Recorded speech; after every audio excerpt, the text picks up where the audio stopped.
Right, hello everyone.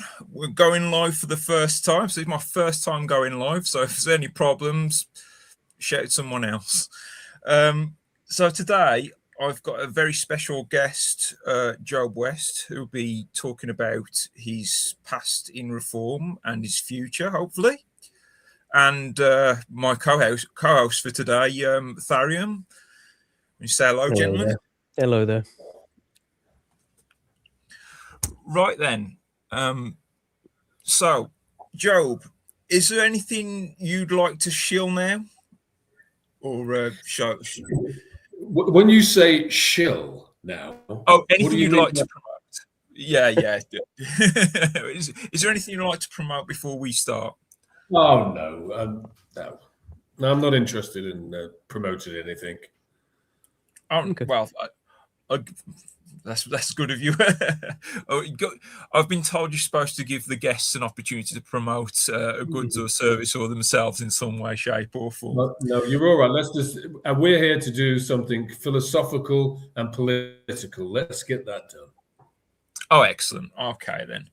So, Job, you were the ex-branch chairman for, was it Derbyshire? Yeah, I was chair for South Derbyshire, but before that, I was chosen as the PPC, or Parliamentary Prospective Candidate, for reform in the 2024 election in July. And I was happy to stand. I signed up to the endeavour to smash the Uni Party. So we were going to do away with the Tories first, and then we were going to move on to Labour and get rid of them. So we're going to smash the Uni Party. We're going to move through and bring in a patriotic, common sense government that was going to save the country. And I was all for it. I was really enthusiastic. I enjoyed my time as being a PPC. I enjoyed the general election, and I came third in South Derbyshire with 8,979 votes. I was over the moon with that, and I was quite happy to see that we got a few reform MPs. I thought at the time we'd get more. I genuinely thought we'd get somewhere between 10 and 15, but we got 5, so I was happy with that. And then I took a summer break, and we came back in September, and I was given the chairmanship of my local branch, and I moved forward with that, getting people to come and join the branch, setting up the offices for the branch, and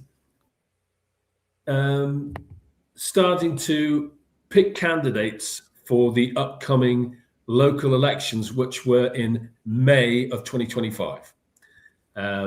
So that's how I entered into reform. I entered reform actually in 2021. So I was in reform for a while before the general election. Great. I really genuinely believed reform were going to do what it said in the tin. I really believed that they were patriotic. I believed that they were common sense. And I believed they were authentic. And most of all, I wanted to believe that they were more of a bottom-up, groundswell, grassroots. That's it. Mm-hmm. Grassroots party that were going to come from the bottom, from the people, and that the policies were going to come through, and that we were going to save the country. And unfortunately, I was disabused of that as the weeks followed. It sounds like, at least at the beginning, you had more say then as the local branch manager, and like who the candidates were and stuff. Oh yeah, I mean, we were notified in January of 2024 that we were going to be the candidates in the general election, and really it was all done on a shoestring. We were doing it by ourselves. Frankly, we didn't get any money. Well, hardly any. We got a a bit of leafleting money, but that was it. But we had to raise our own money. We had to take our own time. We had to sort out our own volunteers. I had to do everything, basically. The only backup I had was a county organizer. Yeah. And she would, if we had any questions of procedure, we could come back to her. She would contact head office, and HQ in those days was in Ashby de la Zouch. And they'd contact us, tell us what to do, and we were freelancing. Yeah. And it was great. It really was, because it was like anything when it's freelancing and there's no bureaucracy. It's a lot easier, it's a lot more human, and you actually are more effective in the long run.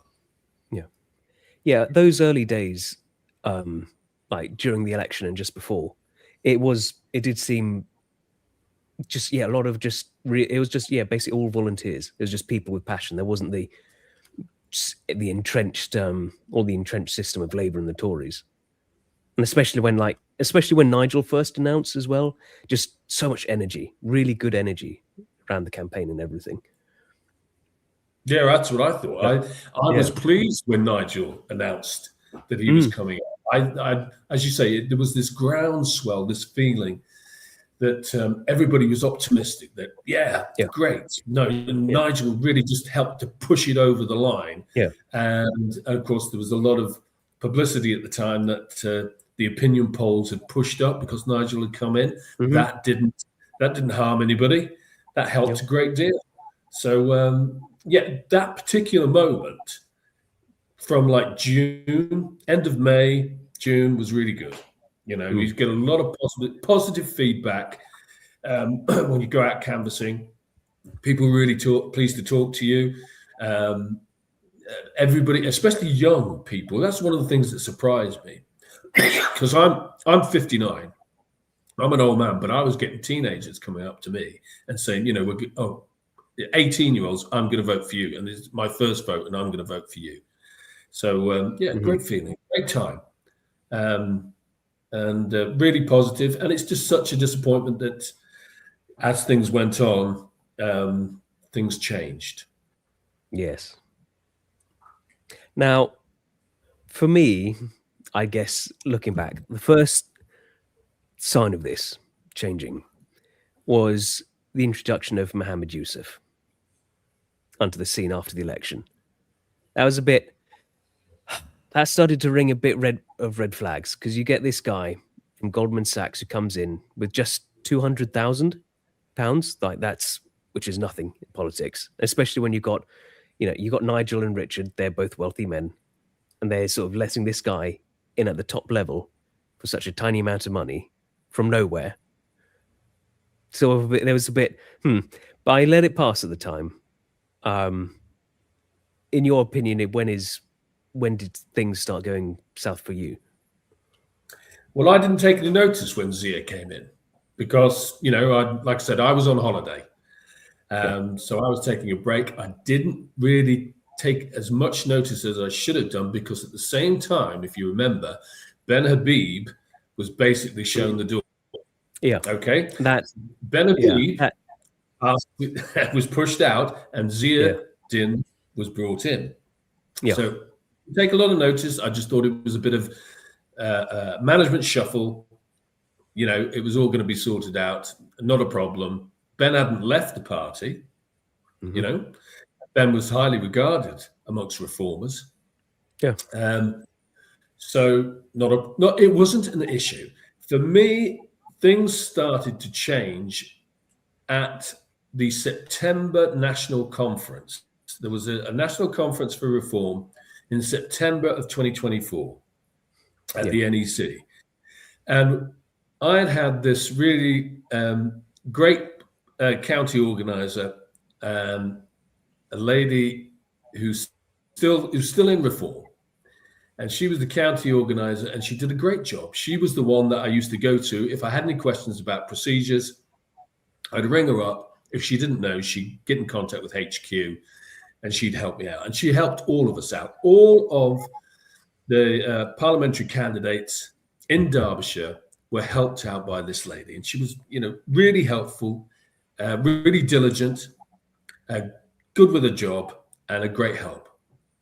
And she was sacked at conference by her regional director, so the East Midlands director. And for no other reason really than for standing up for her branch chairman, because one or two branch chairmen had made certain complaints to her that they were getting bullied by this regional director. They were having problems with this. I wouldn't say bullied. That's probably the wrong word. But they were having problems with this regional director. She stood up for her chairman, and she was sacked. Now, I got in contact with the management, and I complained about this sacking. I said, look, it's not right. It's not good. If you contact any of the chairman in Derbyshire, they will all tell you the same thing, that we all like our county organizer and we would all like her back. And there's not really any real reason why she should have been sacked. So I was told, oh, we'll have an inquiry. There'll be an inquiry into this and we will get it all sorted out. Waited for the inquiry. No inquiry came. We were told weeks later that there was an inquiry, but nobody had been contacted with that inquiry. Nobody had been asked. None of the chairmen had been asked by any member of this inquiry what had been going on. And the lady in question, the county organizer who'd been given the sack, even she wasn't interviewed. So suddenly you realize that we're being told something that isn't true. We're being told, we're going to look into this. We're going to have an investigation. But that was a load of rubbish. They didn't. They just thought, well, it doesn't matter. We're going to back the regional director. And then they wrote us an email saying, I and one or two others who had made the complaint wrote us back saying, there's nothing to answer for. The regional director's fine. We're not going to take this matter any further. So I knew then that this wasn't, that they weren't being honest with us. Right, that was the first time that I got the impression that something, excuse me, was wrong with the actual structure of the party, with the way that the party was managed and organized. Right now, after that, there were certain issues of policy, not management, but policy, and this really started to come out. I think first and foremost, when Richard Tice, I think he appeared on Camilla Tominley, and he described the Tommy Robinson supporters as that lot. That we didn't want that lot in reform. No, now, sorry. Go on. I mean, I've got my issues with Tommy Robinson, but his supporters, they're just ordinary, good, well-meaning, ordinary men and women who just want the best for their country. The supporters are solid. Tice just throwing them all under the bus, that didn't sit well with me either. Well, my branch members were emailing me, not all of them, only a few, but a significant amount, in my opinion. And they were saying, we'd like to cancel our membership. We don't like what Richard Tice has said. We're not that lot, just because we support or we like Tommy Robinson. Yeah. So I thought, well, I'm not having this. I'm not that, trickles can become floods. I'm gonna stop this where it starts. So I rang up all the branch members who had emailed me, and I spoke to them in person. And I was going around asking each and every one, look, I'm sure, please don't leave. Stick with reform. We're the only game in town. I'm sure Richard Tice regrets what he said. I'm sure it was something that he wished he'd never said. Please stick with us. And everybody who I rang up said, yeah, we'll do that. Yeah. But there was one conversation in particular. One of the members, I'd spoken to him at a branch meeting, and he was a retired coal miner from Swadlincote. Now, Swadlincote is sort of like the industrial part of South Derbyshire. It's where there used to be a lot of mining. another industry. And this old boy's retired, a man in his 70s. And I'm speaking to him on the phone. I've met him in person at a branch meeting. And I said, please stick with us. Reform's the only game in town. And he said to me, look, I don't like being insulted, being called that lot just because I like Tommy Robinson. He said, because Tommy Robinson is only trying to save the girls. Yeah. And he said, I will stick with you if you will watch Tommy Robinson's film. So I'd never seen Tommy Robinson's film. To be frank, I wasn't even really aware that there was a film. I knew that he was in trouble with the authorities over something or other that he broadcast, but I wasn't sure what it was about. So this old boy's asked me, he said, have you seen the film? I said, no. He said, will you watch it for me? He said, no, I'll stick with you. I said, I'll promise you I'll watch it. And I watched the film, and I have to say, I'm not a Tommy Robinson fan, right? And he's not my cup of tea, but credit where credit's due. I watched that film, and I was very worried when I saw that, about not so much the fact that it wasn't the Syrian boy who was particularly the victim, which is made out in the media. The real issue with me was the way in which it was covered up by the authorities and by the police force and by the school board. Yeah. That was worrying. Yeah.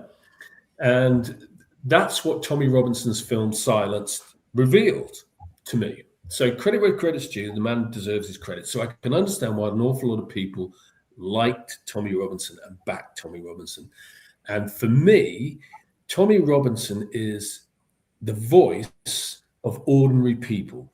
Tommy Robinson has been able to say things, that ordinary people want to say, but because they feel intimidated, or they're worried about their jobs, they're afraid to stand out, they couldn't say. But Tommy Robinson could make those statements for them about how they were feeling about how the country was going on, especially the Muslim problem.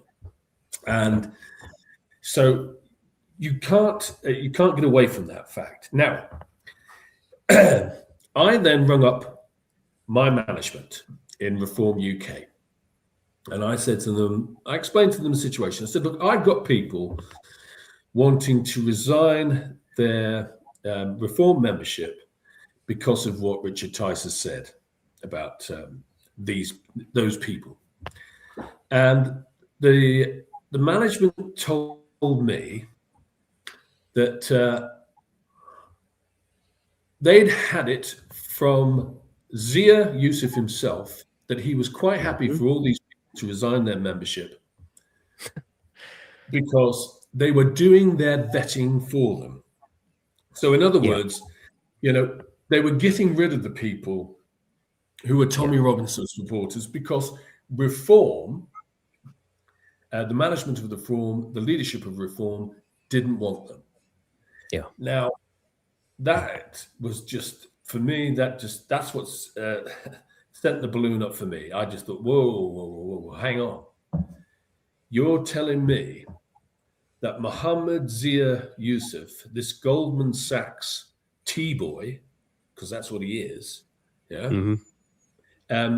he's going to tell me that my ex-coal miner from Swaddling Coat, who is a man who's done a day's work all the days of his life, a proper working man, a proper Englishman, that he's not welcome in the party that I'm trying to represent. And I think that was probably the telling moment for me. That's when I sat back and I started to think, what's going on with Reform?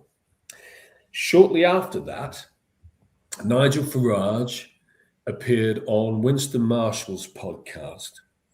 And he made the remark that we cannot afford, this is Reform, or I don't know if it's Reform or the ruling class or whatever, but we cannot afford to politically alienate Islam. Otherwise, we will lose.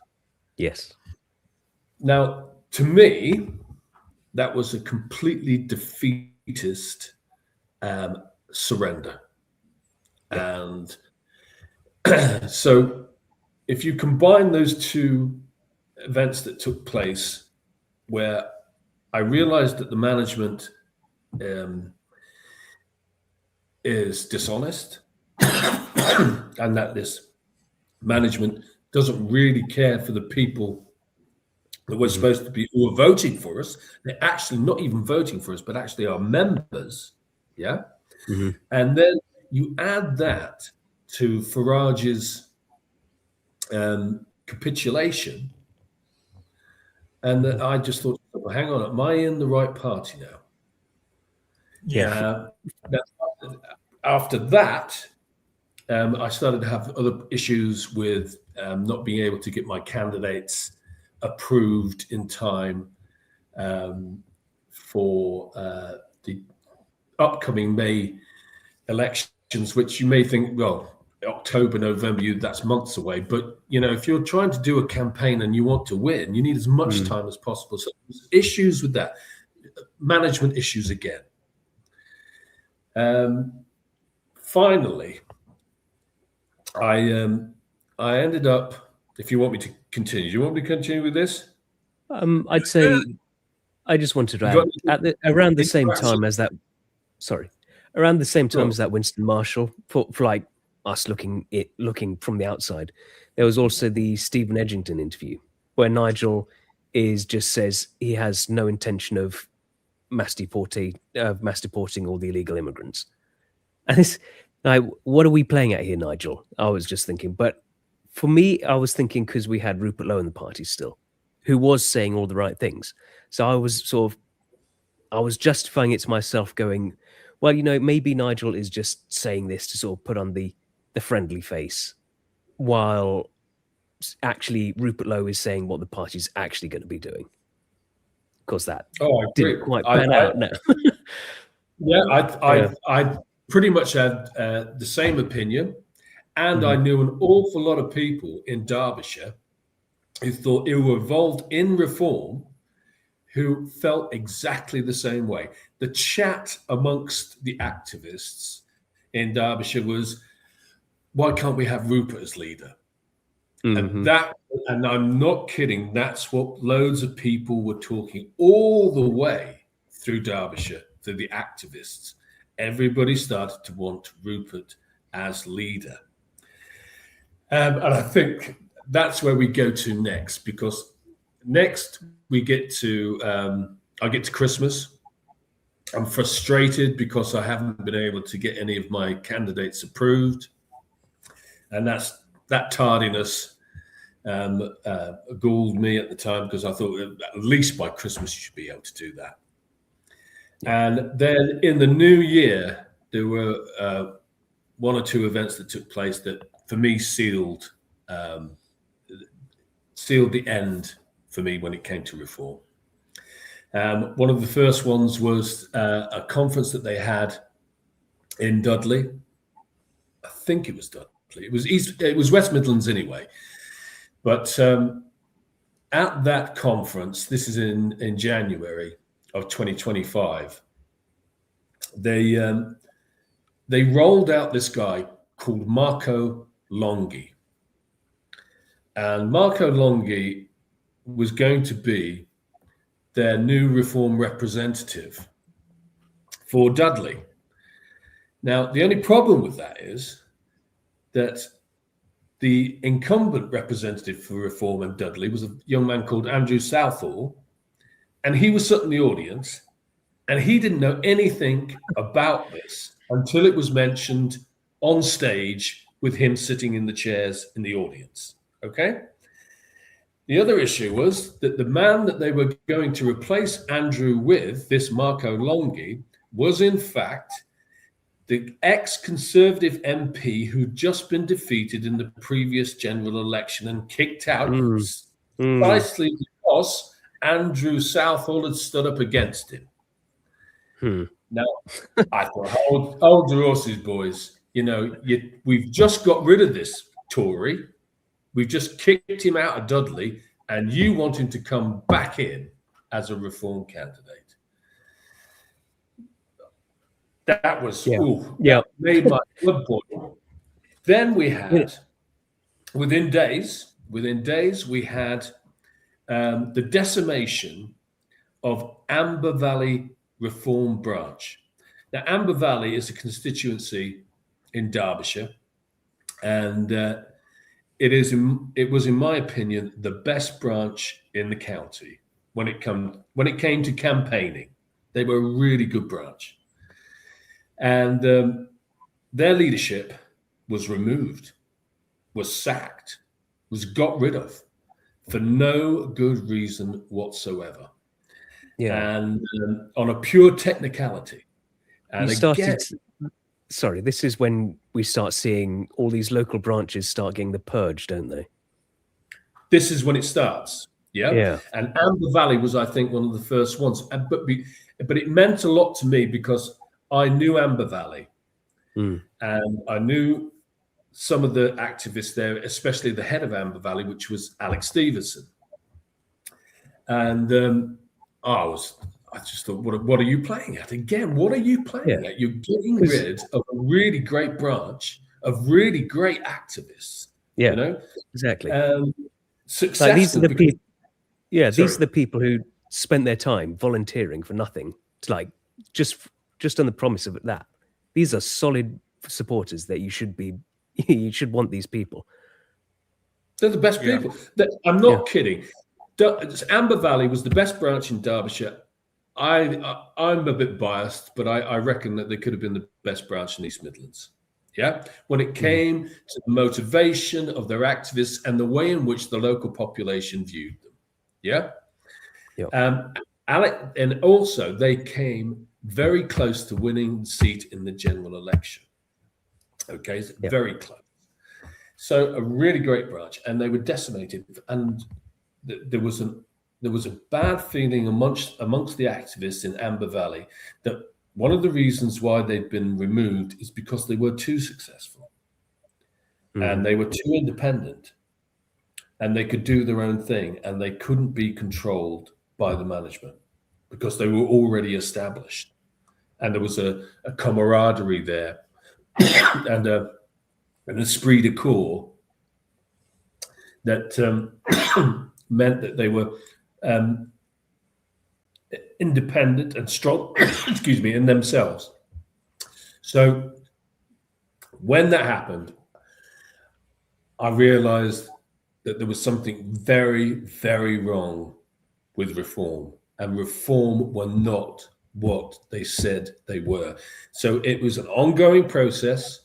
It took 4 months, but I recognized what was going on. I saw that they were frauds. Yeah. That Reform, as led by Nigel Farage and Mohammed Yusuf, was not an authentic and honest political party. Had you had any experience with the Hope Not Hate vetting that was going on? No, I've never come across them. I mean, no, I've never. Because there were candidates who were removed after some Hope Not Hate hit pieces, and apparently this is still going on. Apparently, and it's just baffling. What are you, the supposed right-wing party, doing with listening to Hope Not Hate? Well, that's because they're not a nationalist party. They're not a patriotic party. I know, right? Yeah. These people are controlled opposition. They are Reform are as much uni party as the Conservatives or Labour. Well, they're looking a lot like the Conservatives these days, aren't they? Yeah. If you just I put out a little thing on X when I resigned, and in it I say, they are. Reform are going to, I can see, this is in the 10th of February last year. I said, I can see that Reform are going to merge and blend with the Conservatives to become Tory 2.0. And look around you. Robert Jenrick, Mhm. you know, Andrew Jenkins, Mhm. the Marco Longi fellow I pointed out to you, this Rosendale that's just come in. I mean, and Zahawi, Yeah. give break. Well, I had my doubts about reform, but then they brought Zahawi in, and whoa, that was just the person I was waiting for. What are they playing at? Apparently they've got some Labour defections. Yeah. They've got a Green It- Party member defection to Even come. better. Why are they drawing from these people? Well, the good thing about it is the Zahawi defection is that it just makes it so blatantly obvious. Yeah. You know, they couldn't have done a better job. You know, This do you know about the sort of term of containment? Do you know what I mean by that? Yeah, I do. They're not even hiding it. It doesn't work if you don't hide it. Which, you know, in one sense, I'm slightly worried because it's very arrogant. I mean, how arrogant are you? You know, I would have thought they'd have tried to be a little bit more subtle about it. I mean, it's feeling quite like the Tories, because for like the past 14 years, the Tories just did whatever they want with this sort of idea with, what, are you going to vote for Labour? Don't be silly. Yeah. And so if I'm seeing that sort of same attitude. Oh, I think it's exactly the same. But that's because you've got the same people doing it. Because at the end of the day, the problem we've got is it is the same powers that are controlling reform, that are controlling the Conservatives, that are controlling the Labour. Yeah. And I don't know how we're going to get out of this. But as long as we are all aware, as long as all of us patriots are aware that the ruling class, I mean, I hate using the word ruling, you know, I mean, it makes them sound like they're people to be respected in some way. They're not. The people who are in control of our governance and of our institutions are, I'm afraid to say, completely corrupt. And I'm obviously there has to be a few individuals who aren't. And obviously people tell you, because I'm not involved in those institutions, people tell you, well, a lot of the people who are working at the lower ranks of those institutions are good people. All very well good. But the problem is that those institutions and our governance is corrupt, and it's working deliberately against the English people.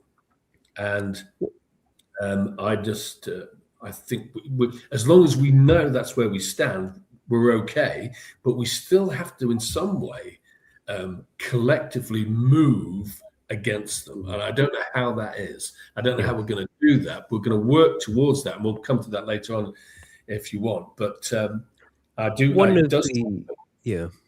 of the excuses I hear trotted out a lot is that, well, we need all these previous MPs to have the experience of government. But why do I want that? Why do I want the experience of these traitors? I don't want the experience in government. Like Robert Jenrick, he's out there trashing the Tories now, that he was in 2 minutes ago. And let's not forget, I gave him a bit of credit because he was saying the right things until he started until it became clear about his Afghan cover-up, how he'd secretly bought in 30,000 Afghans and made sure it was all covered up. I mean, girls have been raped because of what he did, and Reform were at the time bashing him, quite rightly so. And then just now, it's all gone, all forgiven. I just can't. It's just maddening. It's not, well, it is maddening, but that's only, you know, I think it angers me when I think about it too much, because I realize these people are all frauds. They're liars. They're professional liars. Jenrick, like so many of them, is a professional liar. Zahawi is a professional liar. Boris Johnson is a professional liar. You know, these men stand up and they will brazenly lie to you, and they will get away with it because the institutions are also full of liars. Yeah. And they will all back each other up. Yeah. And I think there's a certain contempt for the rest of us, you know, that what does it We can lie to your face. We can laugh at Mhm. you. And there's absolutely nothing you can do about it. Yeah. Now you see, I've also like there's been like for quite a while now, there's always talk about entryism into like the Tory party and stuff to change them. But the problem with that is the Tory party had it all in place where you would, even at the local council level, you'd have to pass the central vetting. So they'd ensure that it was only like bootlickers who would just toe the line that got in. Any sort of actual patriots wouldn't stand a chance. And Reform at first didn't have that. It seems they've now got that in place. Oh yeah, well, that's the problem I have with a lot of political parties, with all political parties. I was in UKIP. I joined UKIP, and I was involved at the time when Theresa May was betraying Brexit. Yeah. Mm-hmm. And she was betraying Brexit. I knew she was betraying Brexit. I got involved with UKIP because I knew I had to do something to try and stop this betrayal. And Gerard Batten was the leader of UKIP when I joined, but because of the poor results in the local elections and in the European elections, he decided to resign. And eventually there was a new election for a new leader. Now, Nigel Farage had left by this time. Nigel Farage had left. He'd left UKIP not long, well, about a year, I think it was after Brexit had been voted for. And he said he was going to stand down and, he'd done his bit. So he was out of politics as far as everybody was concerned. So this election came along, a new leader for UKIP. He was voted in with 53% on the first vote, which meant that there didn't have to be a second ballot. And he came in as the unity candidate because the problem with UKIP at the time was, again, this Tommy Robinson issue. Part of the party wanted to bring Tommy Robinson in. Part of the party thought that Tommy Robinson was, soiled goods. Yeah, that he was going to make the party look bad. The man who was voted in as the new leader of UKIP was a man called Richard Brain. Really nice guy, oldie toned, and he wanted to take the middle position. His idea was, right, we won't let Tommy Robinson in, but we're not going to give anybody any grief if they want to support him. Yeah? You're not going to be kicked out of UKIP if you support Tommy Robinson. But on the same hand, in order to appease the other side, to make the compromise, we're not going to turn around and say, yes, we're going to bring Tommy Robinson into the party, which was the compromise position. So we won. Everybody voted for him. I voted for him. I thought, nice guy, he's going to do a good job. I thought so too. Yeah. Yeah, well, I watched as his leadership was deliberately sabotaged, undermined, and destroyed by his own chairwoman, a lady called Kirsten Herriot, and by her supporter, a fellow called Piers Watchop. I can never remember how to pronounce his name, Watchop or Wochop or whatever it was, and the NEC. Yeah, they even took Richard Brain, the new leader of UKIP, to court simply because he'd had some documents that the leader of the party had taken party documents, and the NEC and the chairwoman were taking him to court over him having access to these documents. Just ridiculous. Yeah. So I knew there and then that this was an operation to sabotage UKIP. So UKIP, even in those days there, once Farage had gone, was going to be sabotaged. The plug was going to be on UKIP. He left his creatures in charge, though, didn't he? With the NEC. He did, but they helped to bring about the end of it. Yeah, that's what I think Nigel wanted. I mean, I think one thing I think it's just a feeling I have that I get pushback on. I have a feeling Nigel didn't actually want Brexit to happen. I think could be right. he was expecting to lose. Because he wasn't, at first when the news started coming in on Brexit night, he wasn't looking thrilled. I think he just wanted it to be a close loss. So that would be big boost to his career and stuff, but nothing would actually have to change. Oh, well, That's do you know my opinion. what? Well, I think you're right. And I'll tell you something else as well. What I thought before that, I remember thinking at the time, can we not have a better figurehead than Nigel Farage to lead the Leave vote? Yeah. Is that what we've got? Because he's not that great of a leader. He's not a Rupert Lowe. It's funny you He should say doesn't that. have that. I've always had the theory about Nigel Farage. The reason he's so popular is he was holding the ball, so to speak, when the Brexit vote went through. I feel like that's why he's so popular. It's my opinion. I feel like at the moment I feel like that's my opinion of one. I don't know what you feel about that.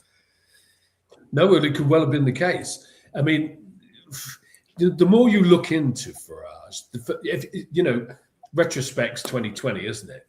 But the more you look back and you look at him, you think, hang on, you weren't right. Because where we stand today, Farage, I always say, Farage is a fraud.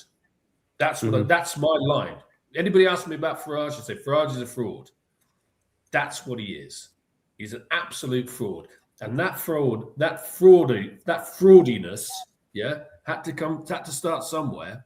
And I'm not sure. I'm trying to timeline it back to see where the fraudiness started. I mean, did it start when he actually joined the European group on something? I forget what the name of it was. The original UKIP group. But somewhere along the line, Farage was a fraud, or maybe he's always been just a bit of a spiff. Yeah. Because he's always worked to undermine right-wing movements. If you look back. That's right. And also, I'm a big Enoch Powell was right kind of guy, and Enoch Powell, I think, saw through him because he refused to endorse Nigel when Nigel asked. Did he? I didn't know that. Yeah, so there was a few. This original EU sort of group. There was some others that Enoch Powell endorsed, but Nigel wanted it, and Enoch refused. So that's I will always hold on to that. So maybe Powell was an astute enough judge of character to realize that Farage wasn't where it's at. Yeah. Well, exactly. One of the best politicians of the 20th century, Enoch Powell, from what I've learned about him. Yeah. Well, he was certainly perspicacious, wasn't he? He knew, he could see what was going to happen. He recognized what was going to happen. And of course, we're all brought up to regard him as some pariah. Nutter, yeah. Oh, don't have anything to do. You can't mention Enoch Powell's name with any regard. I mean, when I was a boy, you used to see him on political programs. I can't remember ever seeing him on Question Time, but he was always Ulster Unionist, and you never quite understood why this English politician was an Ulster Unionist. Yeah, but now I do. Now I understand perfectly why Enoch Powell was an Ulster. Plus, around 1968, I mean, he was like 70% approval in the country. No politician ever gets anywhere near that, but he did. And you could see why the system considered him to be a problem. Once you sort of take a look back and how you understand things now, how it's always been. That's the problem, isn't it? Yeah. I was going to say the biggest problem with Enoch Powell, he was for his constituents and not for the party line. It's just similar with Rupert Lowe, I would imagine. If you think about what was happening at the time, you're talking about 68 there, right? Yeah. Now, bear in mind, you still have the Labour government going full guns and destroying everything back in 68. So we had the abortion, the divorce, they're making a mess of everything. They're going full bore in 68. Yeah. Then you have, who do we have then as the leader of the Conservatives? We don't have Enoch Powell because he's been pushed. Who do we have? Edward Heath. Right. a man whom I consider to be a homosexual, probably I don't know, an agent for the powers of Europe. Yes. Yeah. Well, And I'd say know? America, but yeah. No, he went to Germany in 1938, and I think he was recruited then.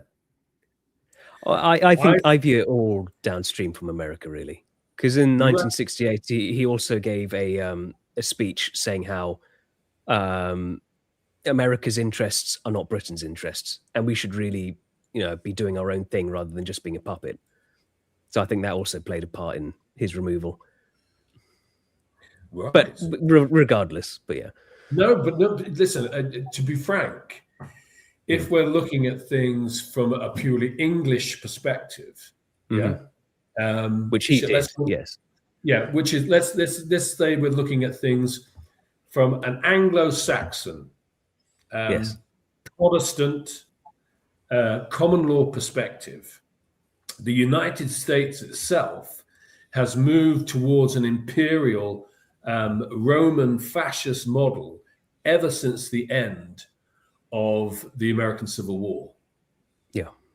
And it's been slowly, the states have lost their independence, and an imperium has been imposed upon the United States of America, so that you have a government in Washington that has more control over the states than they ever had before. Yeah. Way beyond what the founding fathers intended for the United States of America. Yeah. Or the United States for America. Yeah. Yeah. So I think that whole thing with the Americans, yes, there could well be in the American political establishment a force that is fascist, that is Roman Catholic, and that is anti-Anglo-Saxon Protestant. Oh, very much so. Yes, this is the Irish question, isn't it? Exactly. And look, if you go to the Capitol in America and you look on either side of the speaker's podium in the Capitol, bear in mind, Capitol, that's a Roman term. Yeah. If you look on either side of that speaker's column, speaker's podium, you will see two fasci. Yeah. Two symbols of sticks bound around an axe on either side of that speaker's podium. That is the symbol of fascism. That is the fasci, of Rome. Yeah. They are telling you to your face in a capital that the fasci control this new imperium, this new Rome. Yeah, America's a weird one because since 1945, they are an empire, but most of their people don't realize it, which is the only empire ever in history that's been the case. Well, yeah. I mean, at least we owned up to being an empire. Yeah. Right, gentlemen, as much as I'd love to delve into America further, let's back to British politics if we could. I know it's a lot in the news. I know Trump is in Zurich at the moment, and there's a lot of things going on about Greenland, and I'd love to get into it, but let's bring it back to more nativist politics. Right. Well, quickly, can we talk about another elephant in the room? Can we talk about Rupert Lowe and how you feel about his stance at the moment? And do you think he should start a party or join Advance? Or I wish he would do either, is my opinion. My opinion is I've always considered, as I mentioned to you before, that Rupert Lowe is the best leader that we have at the moment. He is, to me, the ideal English conservative patrician. Yeah. He's the kind of man that we want running this, being the prime minister, being the leader of this country. Yeah. everything that he says, everything that he does, the more that time goes on, the more I watch and follow what he says on Twitter or X, the more convinced I am he's the right man for the job. So I just wish he would either start his own party or go to Advance UK. One of the two. And I put a little missive on X back in July when, on the same day, Rupert Lowe started Restore Britain and Ben Habib started Advance UK. And I'd had discussions with people behind the scenes, and I was under the impression that they were all going to get together. And I was fuming on that Saturday. Well, they did it on the Friday, but on the Saturday I was fuming, and I went for a walk, and I complained to them all. I said, come on, Rupert and Ben, Andrew Bridgen, Howard Cox, what the hell are you playing at? We're all supposed to pull together. We've got a job to do, because really and truthfully, gentlemen, the country is on the precipice of disaster. Yeah. People don't realize. This is one of my big problems with reform, because you got some people saying, well, maybe it will slow things down. Maybe it's a step in the right direction. We have so little time. We can't be fussing around with this with reforms, just Tory 2.0 crap. No, we haven't got the time.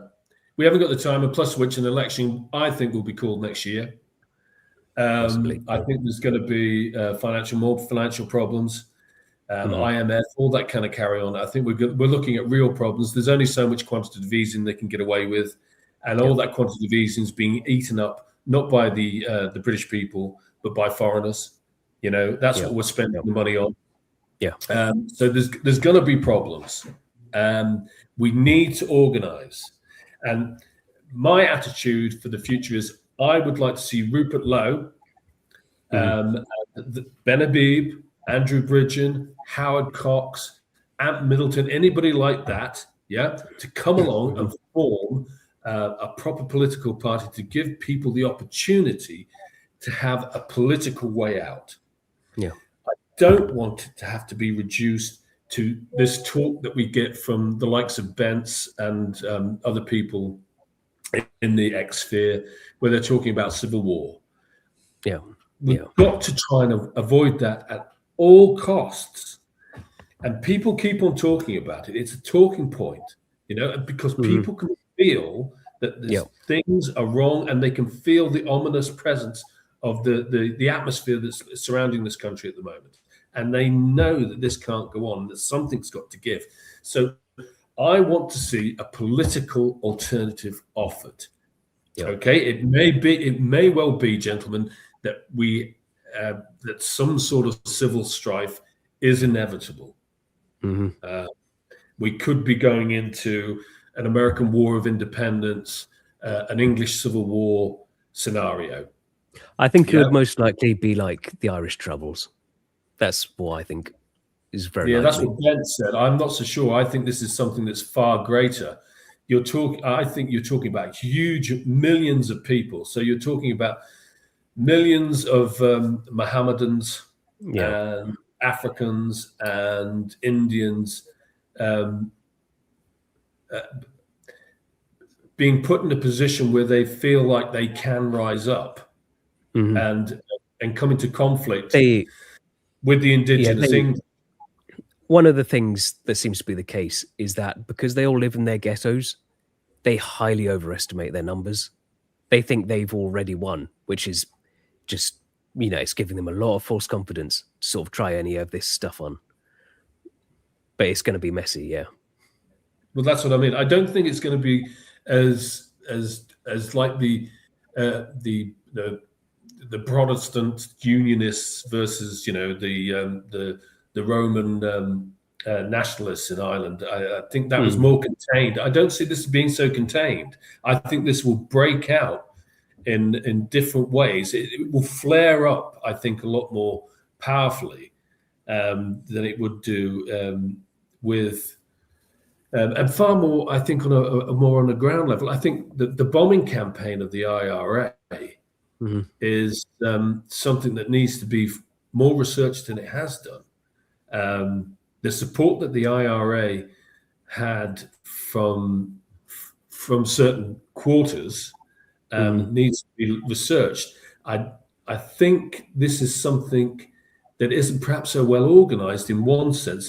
It's macro managed, but it isn't micromanaged in the way that the IRA was micromanaged.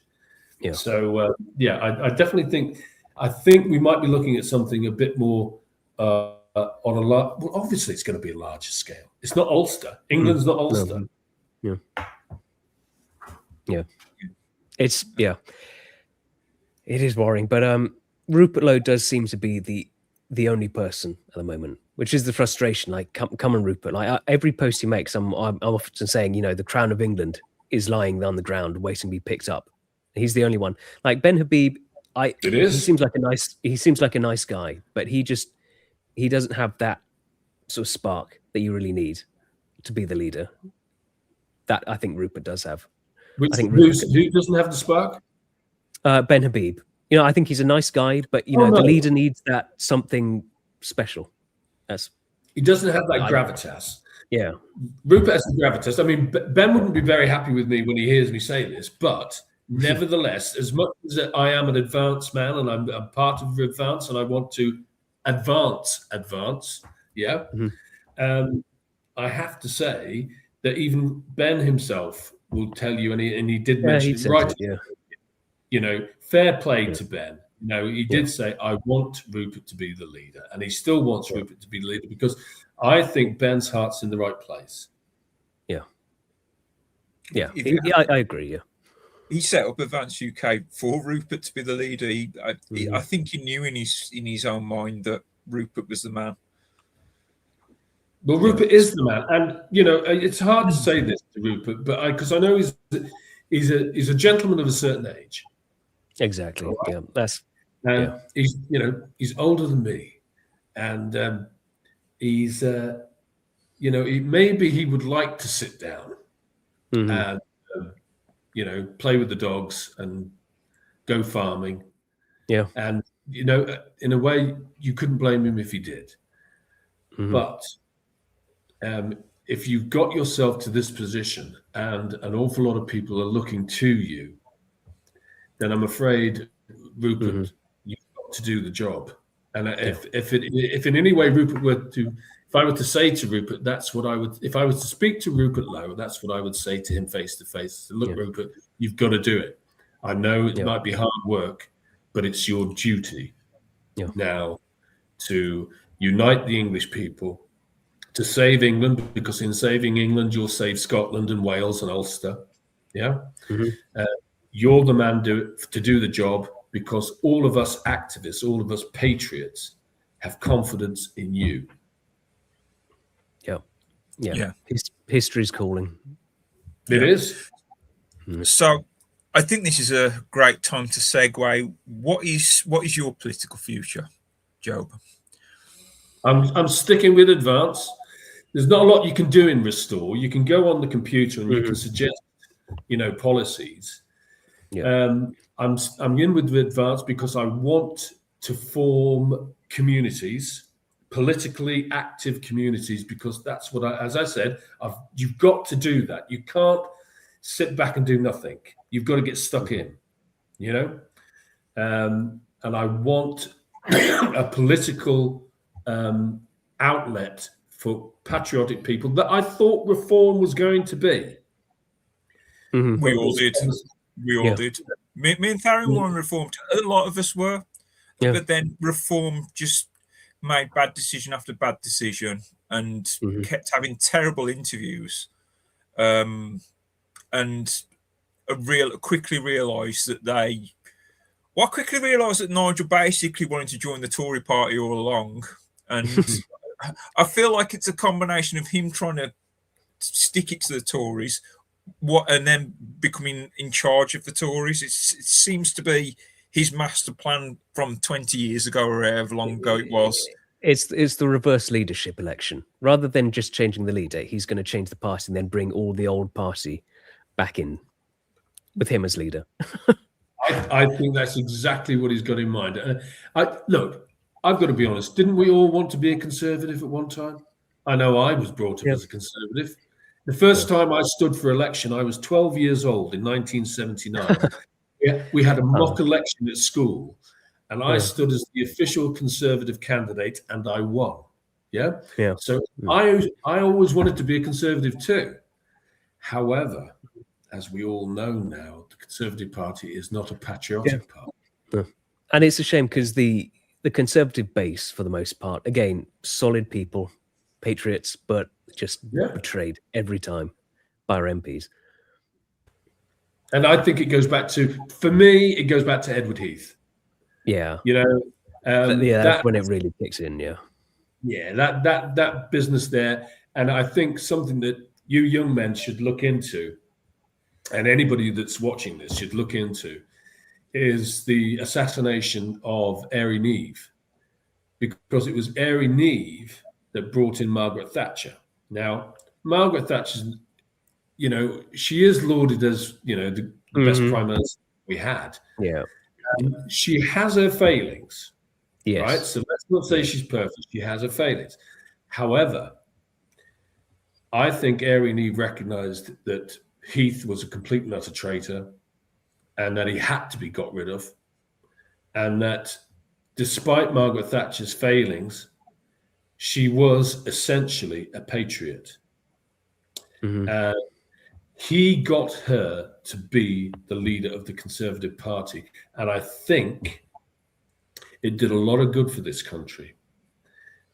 Thatcher's government in the 80s did a lot of good for all of us.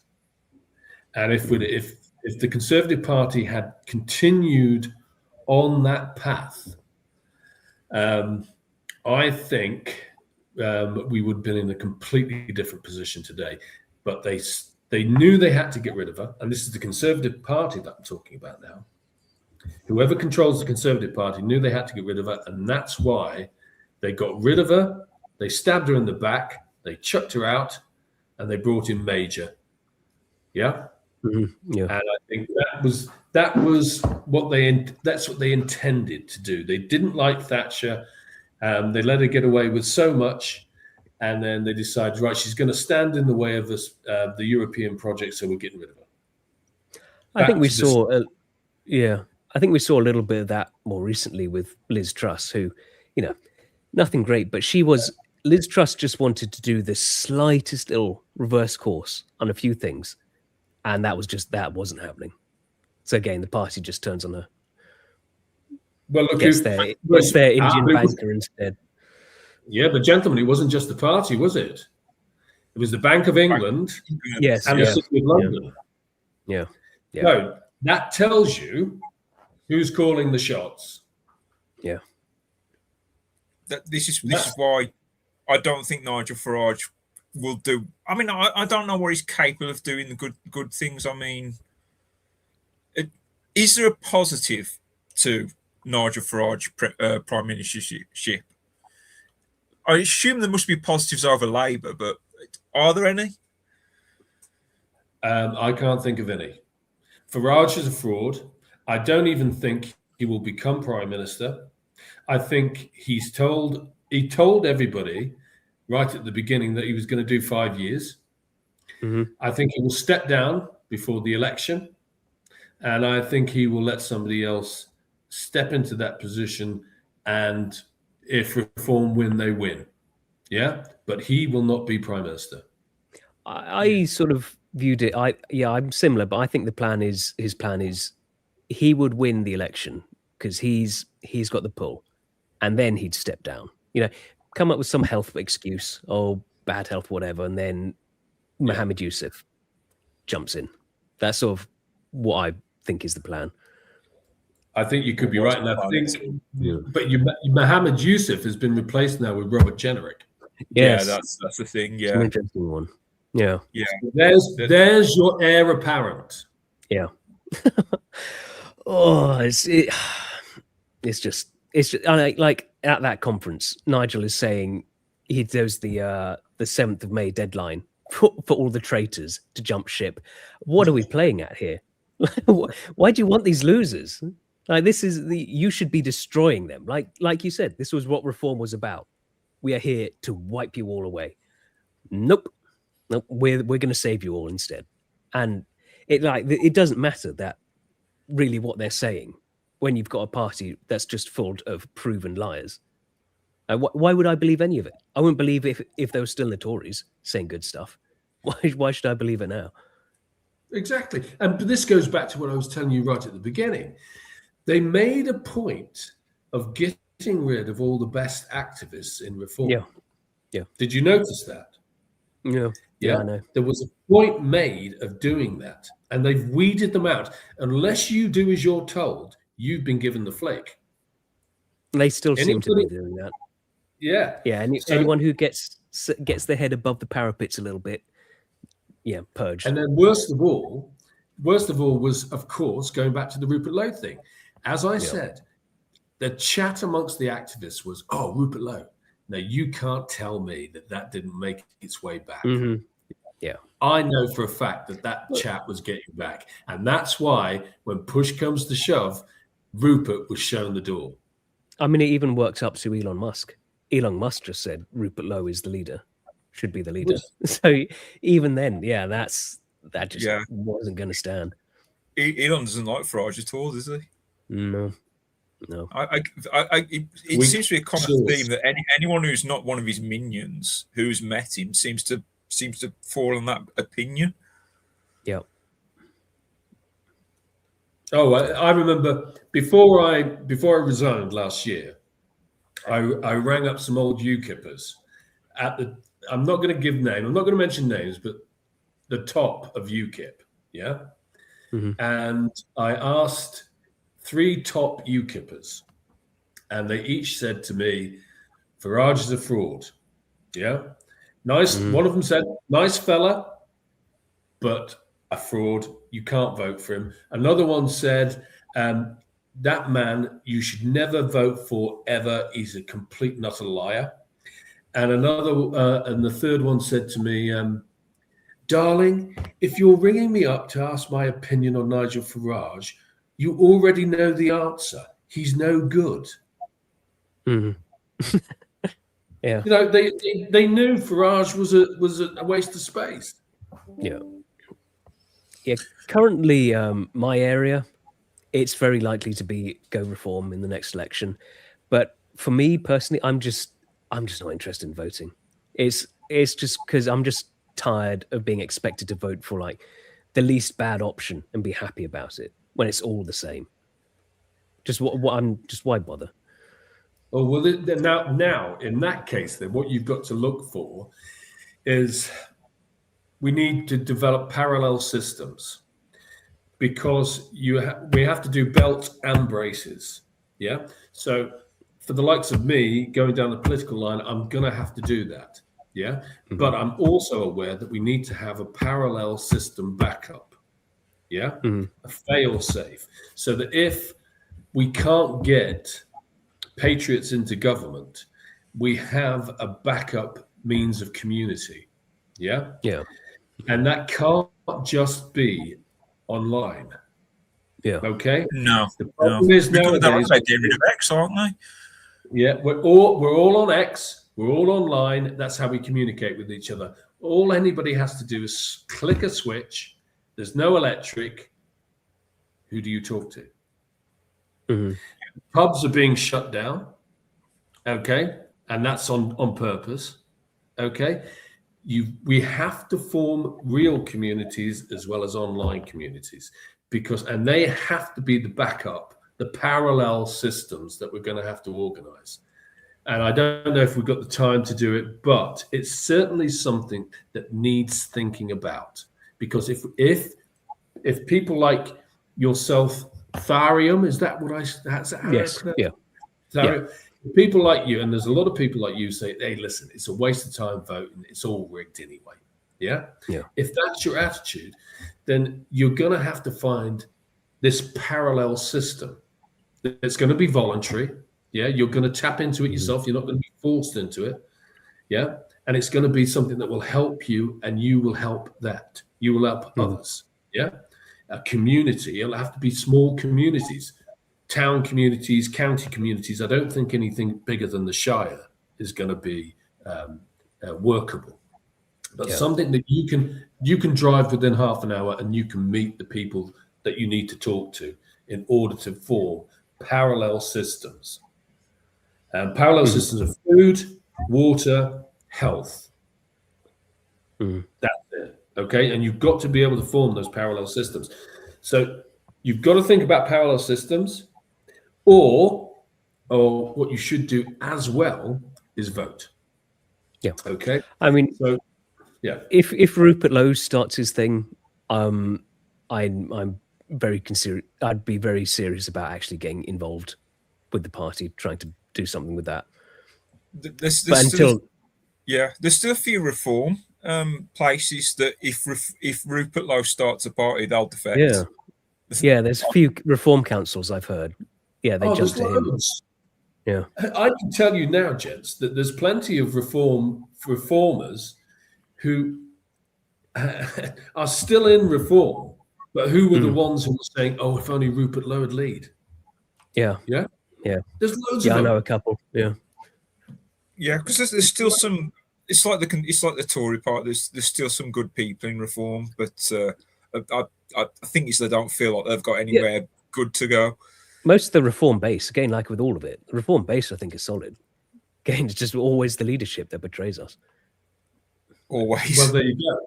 Always the leadership, which is why I'm hoping that with Advance we'll be able to develop a more ground up or grassroots led party.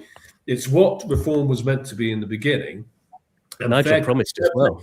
Fair play to Ben. Ben was the one who was going on about democratization, which is why at the time he got the flick. Yeah. So if we do this grounds up, because it's so important that the base have an influence on the top. I was talking to a friend of mine called Mark Byford, who's, I don't know if you've ever seen him, he's called the Bowl-Hatted Farmer. Anybody ever seen him? He's from Suffolk. Okay. No. Right. No, I'm afraid not. No, sorry. Keep your eyes. He's on YouTube. He's great. The Bowl-Hatted Farmer. Anyway, and I was trying to explain this to him, and so I made this analogy about crops.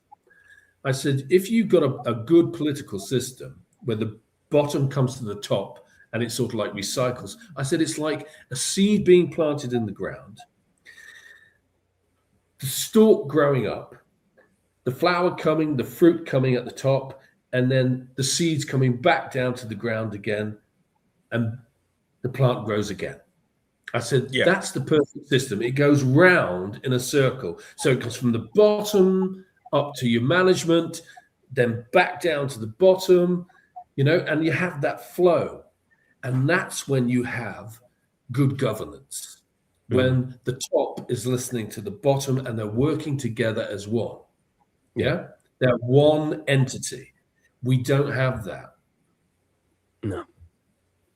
And and that is the ancient tradition of English governance. Way back, like before Alfred the Great and stuff. We always had that. Yeah. We have that parish, the parish, the borough, the county. Yep.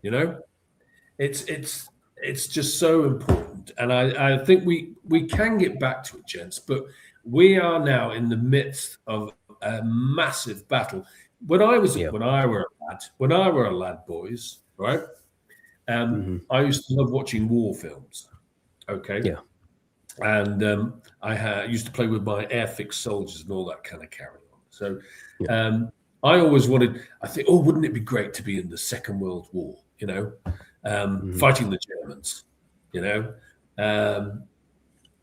but you never think, I never thought that such a battle for Britain would arise again. I know. I think this is probably our darkest hour. And it is. It's, you look outside though, you wouldn't think it, but if you didn't know what was happening, and that's scary, because it's like, it does scare me, the thought that we might lose everything and not even have the battle for it. We don't get that. That would be, it is really worrying future at the moment. We just go like the Roman Empire and fizzle away. Yeah. I don't think that's going to happen. I think there's something. I don't either. I think there's something that I think you'll find when push comes to shove, we can pull it out. But we are going to have to be asked to do that. Mm-hmm. And that's the thing that, in a sense, annoys me because, I wish the 1980s would have lasted forever. Everything was positive, everything was on the move, everything was blooming in this country. But it didn't, and we're now in the 2020s, and we're right up the creek without paddle, and we're gonna have to pull it. We're gonna have to put in an awful lot of hard work. It's there to be done, and it's for older men like me to maybe give you a bit of encouragement, but it's for younger men like you who've got the energy to get out there and do it. Yeah. Right then. Is there anything else you'd like us to know? I'm just thinking about wrapping. Yeah. Right. If you're going to wrap it up, I want you to know this. This is what I have to say. The basis of our English way of life is the King James Bible. Okay? Everything that this country is based upon is the Protestant and Reformed faith. If you want to have the spiritual energy to be able to combat the powers of darkness and the powers of evil, which are built up against us, and are attacking us as we speak, you're going to have to need the spiritual strength to be able to fight that. And the only way you can do that is by calling upon the power of God's word. All right. So why is England and the English such a great race? And that is because we made as our idol, as our perfect example of what a man should be, as Jesus Christ. Now, who is Jesus Christ? Jesus Christ is a man who was born in a stable. He wasn't rich. He didn't come from princes or kings. He grew up as a carpenter. He worked with his hands. He built things. He was a working class man. He went around telling people to be good to one another, to treat each other with respect, right? To honor the transcendent, or the greater good, if you like, that exists in the universe, in the world. And then he went around healing people. And for that, and he didn't do anything violent. He never took up arms. And for that, the powers that be nailed him to a tree and tortured him to death. I can't think in all of history of a more noble and braver example of what a man should be.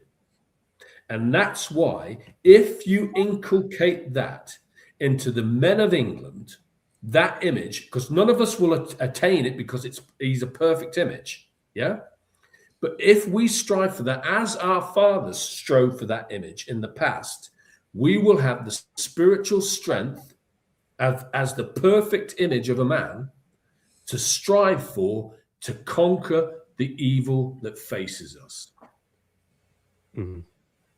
Yes. This is a realization I've sort of come to in more recent years, is that evil is real, right? There's definitely real evil forces. It's a real thing. It's not just bad people. No, there's genuine evil out there. That's right. And so you need that power. Now, of course, most of us, I mean, when I grew up, I wouldn't have thought such a thing. I wouldn't have considered such a thing to be important. I liked a pint of beer and chasing girls. That's what I used to like to do. Okay. But now I realize in my old age that evil is real and the opposite is real. Good is real. And all of us have to make a choice.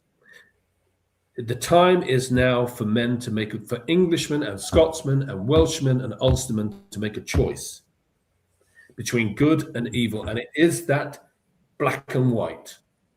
And you do have to make certain commitments towards the good. And for us, that is our Protestant and Reformed tradition. That's our faith. That's our spiritual, transcendent tradition. That's what our fathers drew upon, to make them good and to build the greatest civilization the world has ever seen. Because the civilization built by the white Anglo-Saxon Protestants, which is Great Britain, the United States of America, Canada, Australia, New Zealand, and to a degree South Africa, but this great Anglo-Saxon civilization is the best in the world, and that's why everybody wants to get into it. Yeah, There is no better civilization. Not the Chinese, not the Arabs, not the Africans, not the Aztecs, not the Roman Catholics. The English Protestant civilization was the best for personal liberty, personal freedom, and prosperity. Yeah. Indeed. Tharium, is there anything you want to add? No. Thank you for coming on. Been good talk. Oh, no, my pleasure. Right then, I'll just wrap up the stream then. So you'll find links to the Anglo Gang that Tharium set up on Discord. If you want to join the Discord, it'd be great to see you all there. It's been an honor to have you, Job. I guess we'll say goodbye. Say goodbye, everyone. Bye. Goodbye. Bye.